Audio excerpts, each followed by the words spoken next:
Hey guys, we're back with more Ogrebattle!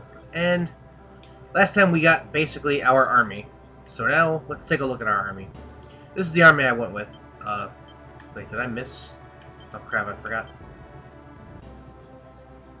Where? I know I had one more of these guys, didn't I? Oh, that's right, I was supposed to put something else in there, never mind. Basically, a unit is comprised of 5 points worth of characters.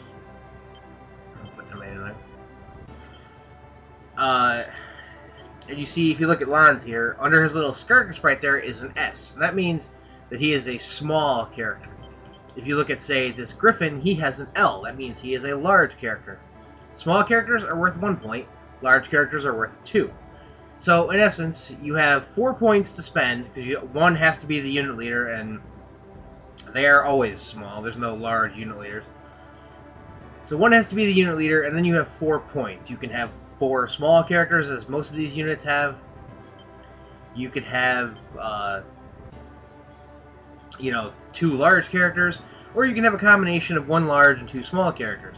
A lot of the units you get at the beginning of the game that Warren gives you are either poorly designed, like there was one that only had 4 people in it, so that's not enough, or they'll have like a large character that's suited to be in the back row.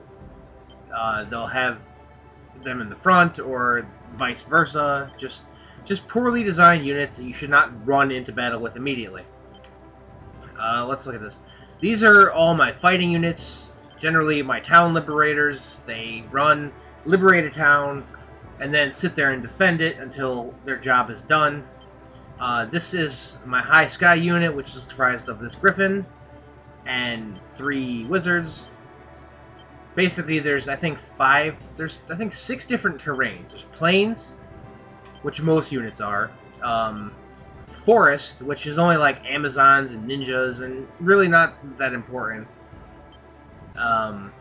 Mountain, which is a lot of hellhounds, beastmen, certain types of dragons.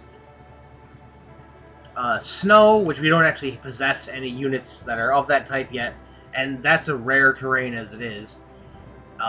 Low Sky, which is, they move faster than normal units on pretty much any terrain, and they're not affected at all. And then High Sky, which is just, they fly across the map. So you want at least 1 High Sky unit to reach those hard-to-reach places, kind of like a toothbrush. But yeah, this is the one I usually choose because it's Warren and 3 wizards, and they will pretty much decimate nearly anything you put in front of them. Especially when they class change and have all attack magic as opposed to single target magic. And also that since they can do a ton of fighting, they're basically my low alignment unit, because they can go far and above the enemy levels, and I won't care. So yeah, anyone else, basically each stage has kind of like a level cap. Like, the enemies will be within 3 to 5. So when your unit reaches level 5, you pull them out so that they don't over-level themselves, get above the level of the enemy, and then start losing charisma and alignment because they're basically being bullies and picking on guys weaker than themselves. That's why it's good to have several units as opposed to just, 3 or 4 strong ones. This guy's name is Osborne. All characters that you get that start as unit leaders are level 3. Everyone else is basically level 2, and they'll catch up to one another, I guess. Their levels remain relatively, the same.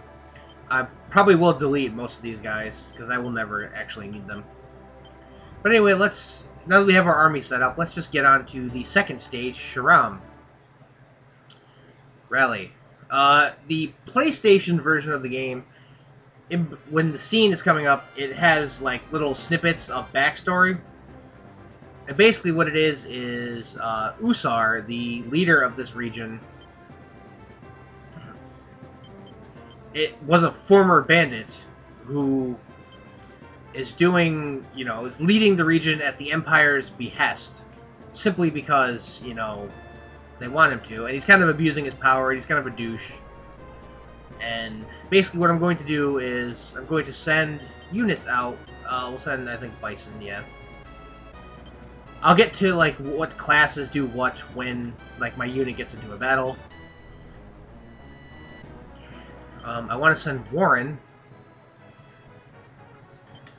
up here to this little area here. I think there's something there. There's one place in the game where I always continue to think I don't want to send them yet. Send Elisa.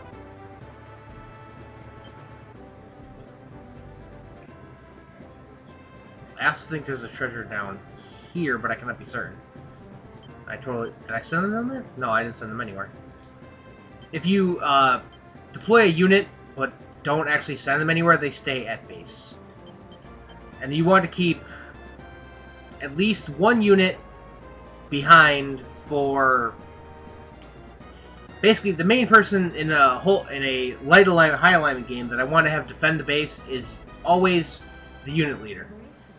Because the base is rarely attacked as often as you might think it would. Yeah, we'll pull a card. And we get Sun, which makes it noon again. It makes it basically the same time that the game started, but since it wasn't enough past noon to go around the clock, it just went back. We're not going to actually gain any money from that. And we can now buy items in certain towns, and I'll show you how in a second. Okay. You look at the town map there, it says, you know, shop. And the shop is where you can buy items, you know, move. You can change unit tactics out of battle. I'm just going to start changing people to strong when I get the thing. Recruit. You can have the unit leader recruit characters depending on his class, but obviously his unit's full. Edit. You can change the formation of the unit, which I don't need to. You can erase somebody in it, which I don't recommend. Change the leader or change class if you meet the requirements, which we'll get to later. And we can buy items. What you want to do is, generally you want to buy some cure potions. Not too many, you don't want to go broke.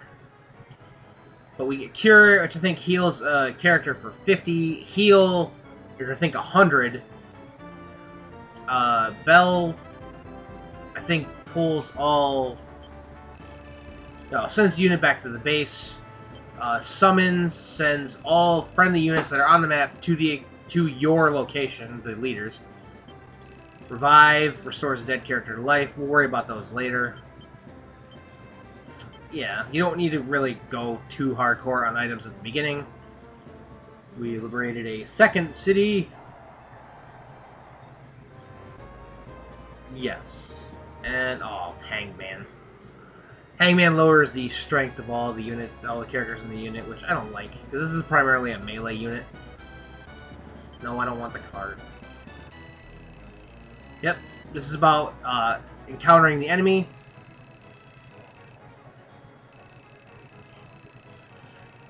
It depends on basically who's moving. If you're not moving, you will fight where you are standing, which generally means that if you fight better in the forest and the enemy's coming towards you, stop in the forest so you fight better. Fighting on towns is neutral. Everybody fights the same there. So you don't have to worry about that. Like, if you're defending a town, you will never have to worry about someone having a terrain advantage over you. Okay, there isn't anything over there. I keep convincing myself that there is. I'm just going to try go up here. Okay, so there really isn't. Alright. Let's go over here. I know there's a temple there. Temples have no requirements to liberate whatsoever. Any character can liberate a temple because they don't make judgments. You know, the most evil character on the planet can liberate a temple. Temple doesn't care. Did you just... Oh, okay, he did go by it. Okay. I'm going to leave Warren up here. He shouldn't get attacked too much. Ah. This is not working very well for my LP purposes. Reputation goes down by 2. I don't want that card either. Welcome to our temple. Star of Heroes. Yay! Alright, the Hero Star, basically, it's an item that is in your inventory. It's a key item. It doesn't actually do anything, except come into play a lot later for purposes of finishing the game with a high alignment. It's actually a requirement to doing that, so don't miss it. Really? I totally thought there was an item down there. Maybe I'm just rusty. Actually, we'll send you over here. I know there's a town here. Okay. Now, if you press start at any time, you can pause the game. Now, Bison's unit met with the enemy. This is Bison. Bison has 2 fighters, which are, you know, basic. Slice 2, that's it. He's got a Samurai, which is basically the same. He's got a cool Inuki attack that is awesome. It does a crap ton of damage, but it hurts him a little bit. I don't like using it, so I kept him in the front row. He's got a Beastman, who's going to become something else pretty soon. He's only in the back row because they do whip twice no matter where they're at. And an Amazon, you know, Amazons are actually built for the back row because they only attack once in the front but twice in the back. And he encountered this enemy, which is a knight and 2 fighters. And as you can see, the enemy is not exactly smart because there's plenty of space for 2 more soldiers. No, let's have 3 units, you know, 3 characters in the unit. Why not? Alright, let's change his unit tactics to strong. If you're gonna way to go, Bison. If you're gonna use a tarot card to hurt the enemy, you might want to consider doing that at the beginning of the fight. Because if the tarot card actually kills somebody, the experience does not go to the unit in the fight. Dude, really, Bison? We might lose this battle if we keep missing. I think he might have won it there for us. Yay, we won. Alright, now something else about towns. The reason why you want to liberate a town and stay there is because while you are on the town, you slowly regain health. As you see, he was at 84, now he's at 88, now he's at 92. So yeah, like, it's awesome to stand on a town and just basically wait for the enemy to come to you, because, you know, they'll just slowly walk into your wall of regaining HP, and they will gain nothing. 14, 62, 15. Oh. Okay. What else to talk about? Damn it, Bison! You're doing so... Okay, so they did about... Oh, good. Yeah, hit the wizard. Yeah, that helps. I think we shall win this fight. Yay, we did. Alright, now... Because of the proximity of that knight unit, you may, in fact, want to heal at least Bison, as he will be the only one actually getting attacked in the next fight. The reason why the Amazon is actually in the battle is because, you know, she is going to turn into a cleric one day, and then I won't have to worry about healing outside of battle, because they... Dude, Bison, really. Just hit the damn thing. It's in front of you.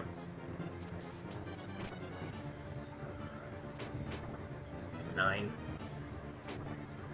Okay, well they're not doing too good on the accuracy front either, so I ain't worry too much about that. Kill it. Thank you. Now the other unit is actually completely out of attacks because, well...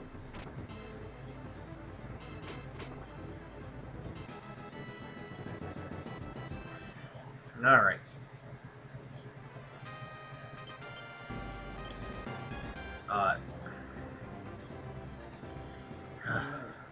This may be a bad idea. Alright, this is a Hellhound. Hellhounds generally fight, are generally pretty strong, generally pretty fast. They tend to do miss a lot. A lot more, actually, about as much as Giants do. Though they're not as strong defensively. 20. Really? Thank you. Done about 100 damage. I don't think we can kill this. No.